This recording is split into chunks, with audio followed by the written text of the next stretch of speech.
Hello ladies and gents, Ghost here, and today I've got some community map project for you. Finally we've gotten the first alpha, or really the pre-alpha build over on the CTE, and as you can see it's far from being finished. So I really just want to stress this to you guys before you make any assumptions about the map. It is at the moment in a phase where you obviously would normally not be seeing at it, and DICE will be doing an internal test on the map itself, and really what they're testing out here is the scale of the map, scalability, and whether it plays out well in those regards. So we're missing, of course, as you can see, all of the textures from the map itself, but not just that, also a lot of objects. I think if you go over to A flag, which is supposed to be a medical center, you can see buildings highlighted on the minimap, but in the game there are absolutely no buildings there, and it's a huge open courtyard, so obviously for balance's sake, you know, fighting over this objective is completely unbalanced, so there's no point even talking about balance in any major terms at the moment. This is really just to see if the map is big enough, is it too small, and the distances between the objectives and that sort of thing. So the concept that was the highest voted was actually concept C, which was one that I didn't vote for, and actually most people down in the comment section when I made a video about this were voting for A and for B, so it kind of surprised me that C pulled through. However, I have been pleasantly surprised. Whilst we can't really see any of the textures or objects that are going to be on this map, we can see the verticality. That's really one of the first things that have come into play here in this pre-alpha build, and over at the C flag, there's quite a lot of it. There's a mountain range over to the east, which really plays a lot into controlling this flag, and it came as no surprise to me that this flag is the flag to vie for control. You know, there are some major firefights going on around this flag, and as you can see, I'm down in some of the wooden huts here at the moment, which are all fully destructible, by the way, so that's one of the things they really wanted to go for, was destructibility in the new map, and not really worry all too much about levolution, and I think we'd all agree that that's really what we want. I really got that Bad Company 2 vibe. You know, a lot of the jungly maps had those wooden huts that could just be almost completely destroyed, and it really couldn't stand in the way of one of your opponents.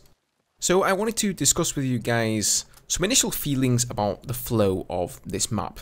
Now, do bear in mind that, as I've already mentioned, it is far from finished, and at the moment we have all white sort of greyish textures.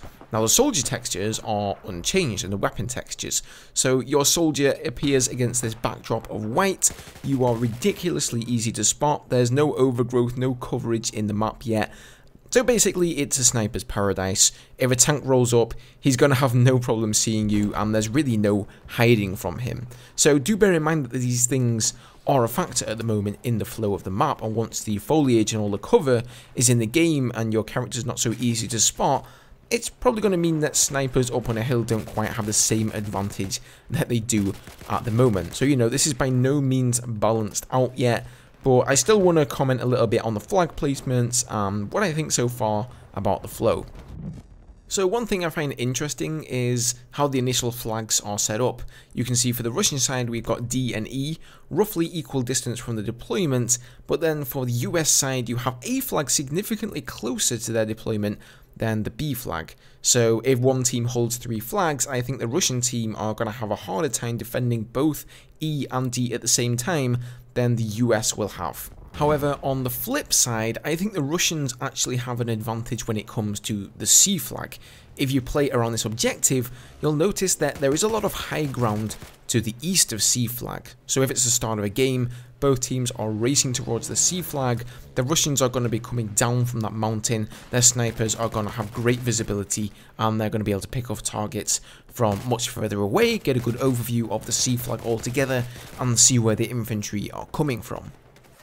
So there you go guys, that about wraps this one up. Thought I'd just give you a quick overview of the map and a few of my thoughts on it so far. It ain't that pretty to look at yet, but hopefully once the textures and all of the nice stuff gets in there, it will look pretty cool. It's pretty nice to play though, you're getting like 140 frames because there's absolutely no textures that your computer has to deal with, so that's always nice. But yeah, I think I would still go for the textures given the choice. So if you're somebody who doesn't have access to the CTE, I hope you enjoyed this little sneak peek, shall we say. And if you do have access, then feel free to hop onto a server, go and test things out so that we can hopefully push things on to the next phase of testing as soon as possible. Thank you very much for watching, guys. As always, I appreciate your support. Hope you have a great day, and I'll see you guys in the next one. Cheers.